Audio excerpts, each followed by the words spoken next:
जल्द जितना जल्द हो सके ओम प्रकाश राजभर अपने पद से इस्तीफा दें, क्योंकि वो समाज को न्याय दिलाने में नाकाम है। आप सरकार में हैं तो सवाल तो आपसे होगा ना। हम बहन मायावती जी को नहीं आरोप लगा सकते, हम माननीय अखिलेश यादव का आरोप नहीं लगा सकते, लेकिन आप सरकार में हैं। जब हम लोग सवाल करते हैं तो आप लोगों को दर्द होता है। डॉक्टर सुभाष राजभर, ब्रजेश राजभर, ये पूरी टीम अब हम लोगों ने मन बना लिया है, सर पे कफन बांध लिया है कि अगर समाज को न्याय नहीं मिलेगा तो ओम प्रकाश राजभर आपको समाज में मैं घुसने नहीं दूंगा। भाजपा सरकार में जो है जाति देख करके न्याय मिल रहा है।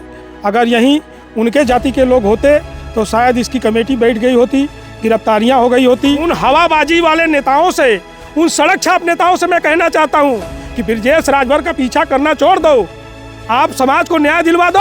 ब्रजेश राजभर गाजे बाजे के साथ तुम्हारे साथ चलने का काम करेगा। कह रहे हैं लगातार जो है हत्याएं राजभर समाज की हो रही हैं, तो इससे तो यही साबित होता है कि राजभर समाज का कोई रहनुमा नहीं है, अगर है भी तो मजबूत नहीं है। समाज के लोगों से मैं अपील करना चाहता हूं कि अपनी बारी का इंतजार मत करिए, सवाल करिए, न्याय की लड़ाई लड़िए, एकजुट और संगठित हो जाइए। अगर सरकार में बैठे लोगों की हत्या हो गई तो 1 करोड़ मुआवजा मिला है, 50 लाख मुआवजा मिला है, पीड़ित परिवार के घर पे नौकरी मिली है, जो अपराधी है उसके घर पे बुलडोजर चला है, पीड़ित परिवार के न्याय और सुरक्षा की व्यवस्था की गई है।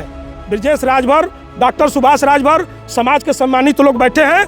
हम लोगों की मांग है कि आज साधु राजभर जी के परिवार में मैं बैठा हूं, उनके परिवार को, पीड़ित परिवार को 1 करोड़ मुआवजा सरकार दे, ओम प्रकाश राजभर और अनिल राजभर दिलवाएं। साथियों, बहुत बहुत स्वागत है खोज खबरिया में। इस वक्त मैं रोहनिया विधानसभा में हूँ और रोहनिया के दाऊदपुर के ऊँच गांव में हूँ। यहाँ पर साधु राजभर की हत्या बताई जा रही हुई है और परिवार को जो है न्याय दिलाने के लिए ब्रजेश राजभर और डॉक्टर सुभाष राजभर पहुँचे हैं। आपने डॉक्टर सुभाष राजभर को सुना। ब्रजेश राजभर जी से बात करते हैं कि आखिर क्या पूरा मामला है और क्यों लगातार इस तरह की बात सामने आ रही है। बहुत बहुत स्वागत है आपका। बहुत बहुत धन्यवाद। क्या इस तरह मामला है साधु राजभर का, कैसे क्या हुआ? आज ऊंच गांव विधानसभा रोहनिया में हम लोग हैं। साधु राजभर जी की तो निर्मम हत्या हुई है और दुखद विषय ये है कि प्रशासन संज्ञान में तो लिया, लेकिन न तो डॉग स्क्वाड आया, न फोरेंसिक जांच हुई है। पीड़ित परिवार से मिलने के बाद अब शासन प्रशासन से भी भरोसा उठने लगा है, क्योंकि कहीं न कहीं भाजपा सरकार में जो है जाति देख करके न्याय मिल रहा है। अगर यहीं उनके जाति के लोग होते तो शायद इसकी कमेटी बैठ गई होती, गिरफ्तारियां हो गई होती। अभी तक तो न कोई गिरफ्तारी हुई है और न तो कोई जांच हो पाई है, और इससे हम लोग पूरा जो है कि समाज जो है दुखी है। मैं आपके चैनल के माध्यम से सरकार में बैठे समाज के ठेकेदारों से मैं कहना चाहता हूं कि आज जो एक तरह से सीरियल किलर का काम जो है सरकार में बैठे लोग बैकडोर से करवा रहे हैं या कर रहे हैं, मैं आप लोगों से निवेदन करना चाहता हूं कि अब पानी सर के ऊपर से जा रहा है। 1 ही घंटे के अंदर मैं 3 दिन के लिए छत्तीसगढ़ था, भिलाई में किसी शादी कार्यक्रम में चला गया था, और ओम प्रकाश राजभर जी को मैं डायरेक्ट कहना चाहता हूं आपके चैनल के माध्यम से, उनके लोगों से कहना चाहता हूं कि कई ऐसी घटनाओं में उनके तरफ से कमेंट आया है कि ब्रजेश राजभर जाता है तो खेल बिगड़ जाता है, न्याय नहीं मिल पाता है। तो मैं आपके चैनल के माध्यम से उन लोगों से कहना चाहता हूं कि ओम प्रकाश राजभर कहते हैं मैं सबसे बड़ा गुंडा हूं, और मैं कहना चाहता हूं कि वो गुंडा नहीं बन सकते हैं। ये गुंडा बनने की ये काबिलियत नहीं है। जहां समाज आपका सीरियल बाई सीरियल मारा जा रहा है कि एक घटना होती है चिलबिला में, एक युवक को आंख में गोली मारी जाती है, सीने में गोली मारी जाती है और उसको तालाब में फेंक दिया जाता है, और उस डेड बॉडी को रिलीज करने के लिए प्रशासन इतने तेजी में उनको रिलीज किया कि उसकी कोई सीमा नहीं। ऐसे ही घटना ये साधु राजभर एक संत व्यक्ति थे। अभी यहाँ पीड़ित परिवार और ग्रामीणों से बात करने पे पता लगा कि इतने बड़े संत थे, न काहू से दोस्ती न काहू से बैर। तो ऐसे व्यक्ति की निर्मम हत्या हुई है, जो है विकलांग व्यक्ति थे और उनके हाथ पैर को तोड़ दिया गया, सर को कुचल दिया गया। ऐसे निर्मम हत्या में कोई मामला संज्ञान में न लेते हुए आज हमारे नेता अपनी मलाई, अपने निजी स्वार्थ के चक्कर में आज समाज को गर्त में लेके जा रहे हैं, समाज की बलि दे रहे हैं। इसका जिम्मेदार कौन है?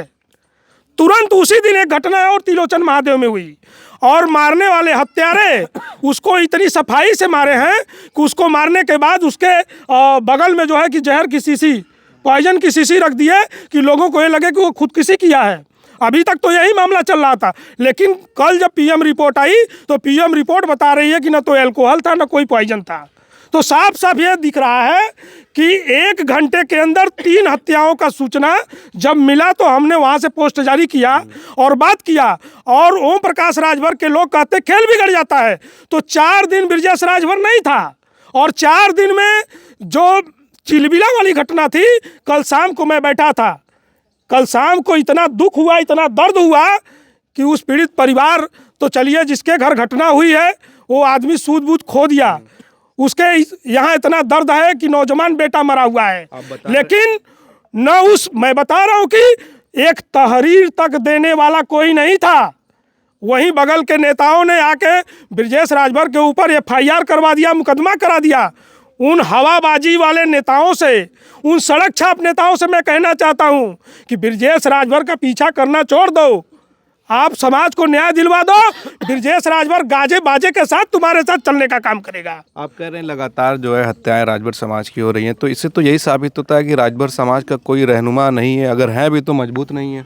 रहनुमा अगर होते तो मैं कह रहा हूं कि जब से भाजपा की सरकार आई है, हत्याएं उनके लोगों की भी हुई है, मुआवजा उनको भी मिला है।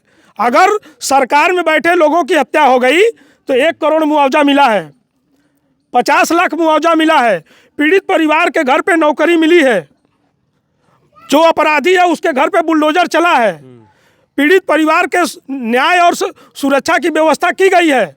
ब्रजेश राजभर, डॉक्टर सुभाष राजभर, समाज के सम्मानित लोग बैठे हैं। हम लोगों की मांग है कि आज साधु राजभर जी के परिवार में मैं बैठा हूँ, उनके परिवार को, पीड़ित परिवार को 1 करोड़ मुआवजा सरकार दे, ओम प्रकाश राजभर, अनिल राजभर दिलवाएं, उनके सिक्योरिटी की सुरक्षा की व्यवस्था करें, इनके घर में जो उस योग्य व्यक्ति है, जो उनका वारिस है, उनको सरकारी नौकरी मिले और जो आरोपी है उसको गिरफ्तार करें, उनको फांसी पे चढ़ा दें, उनको इनकाउंटर करके उनके घर पे बुलडोजर चलवा दें। ब्रजेश राजभर, सुभाष राजभर, ये पूरा परिवार, पूरा समाज उनके साथ गाजा बाजा करके उनका स्वागत करेगा। और नहीं, अगर ये नहीं करवा पाते हैं तो मैं आपके चैनल के माध्यम से मैं कहना चाहता हूं कि जल्द, जितना जल्द हो सके, ओम प्रकाश राजभर अपने पद से इस्तीफा दें, क्योंकि वो समाज को न्याय दिलाने में नाकाम है। तो अपने पद से इस्तीफा दें, समाज आपका इंतजार कर रहा है। चलिए, लड़ाई हम लोग आर पार की लड़ेंगे, सरकार कैसे नहीं न्याय दिलाती है वो काम हम लोग करने का काम करेंगे। पीड़ित परिवार से आप मिले, घर में क्या माहौल है, महिलाएं और भाई उनके कैसे, क्या हाल है उनका? आज साधु राजभर जी का कोई परिवार नहीं था, वो एक तरह से संत थे। उनके बड़े भाई, दोनों भाई से मेरी बात हुई, यहाँ के गांव के लोगों का दर्द हमने सुना कि आज इतने बड़ी ठेकेदारी समाज के नेता लेते हैं, कोई उनकी पूछ करने वाला, उनके न्याय की लड़ाई लड़ने वाला। अगर हम कह रहे हैं कि आप सरकार में हैं तो सवाल तो आपसे होगा ना। हम बहन मायावती जी को नहीं आरोप लगा सकते, हम माननीय अखिलेश यादव का आरोप नहीं लगा सकते, लेकिन आप सरकार में हैं, जब हम लोग सवाल करते हैं तो आप लोगों को दर्द होता है। तो आप हमको मौका ही मत दीजिए, हम क्यों आपके ऊपर उंगली उठाएं। लेकिन अगर आप न्याय दिलाने में असमर्थ हैं तो आपकी ईंट से ईंट बजा देंगे। मैं तो कह रहा हूं आपके चैनल के माध्यम से, डॉक्टर सुभाष राजभर, ब्रजेश राजभर, ये पूरी टीम, अब हम लोगों ने मन बना लिया है, सर पे कफन बांध लिया है कि अगर समाज को न्याय नहीं मिलेगा तो ओम प्रकाश राजभर, आपको समाज में मैं घुसने नहीं दूंगा। और समाज के लोगों से मैं अपील करना चाहता हूं कि अपनी बारी का इंतजार मत करिए, सवाल करिए, न्याय की लड़ाई लड़िए, एकजुट और संगठित हो जाइए। भेदभाव, ऊंच नीच और दलगत विचारधारा से ऊपर उठ करके अपने न्याय की लड़ाई लड़िए और अपने साथ होने वाले अत्याचार, अपने मौत का इंतजार मत करिए। मरना तो है, एक दिन जरूर मरेंगे, लेकिन लड़ के मरेंगे, हिस्सेदारी लेकर के मरेंगे। नहीं जिस तरह से हमारे नेताओं ने आरक्षण, अधिकार, हिस्सेदारी के नाम पे हम लोगों के साथ धोखा दिया है, आज ये जान जाइए कि सर पानी से ऊपर चला गया है। अब लड़ाई आर पार की होगी और मैदान में एक लकीर खींच करके आर पार की लड़ाई हम लोग करने के लिए कटिबद्ध हैं। चलिए, बहुत बहुत धन्यवाद हमसे बातचीत करने के लिए। आपने ब्रजेश राजभर जी को सुना और इनकी बातों में जो गुस्सा नज़र आ रहा था, आपने साफ महसूस किया होगा कि किस तरह से राजभर समाज आज अकेला पड़ गया है। और ये लोग हर जगह वो पहुंचते हैं जहां पे उनके साथ अन्याय हो रहा है, नाइंसाफ़ी हो रही है, लेकिन समाज के लोगों को अभी भी उम्मीद है कि हमारे साथ इंसाफ होगा। इस पूरे मामले पर आप क्या सोचते हैं? साधु राजभर जी को लेकर आपकी क्या संवेदनाएं हैं? अपनी राय ज़रूर कमेंट करें। आप देख रहे थे खोज खबरिया बनारस से, मैं उबैद, बहुत बहुत शुक्रिया।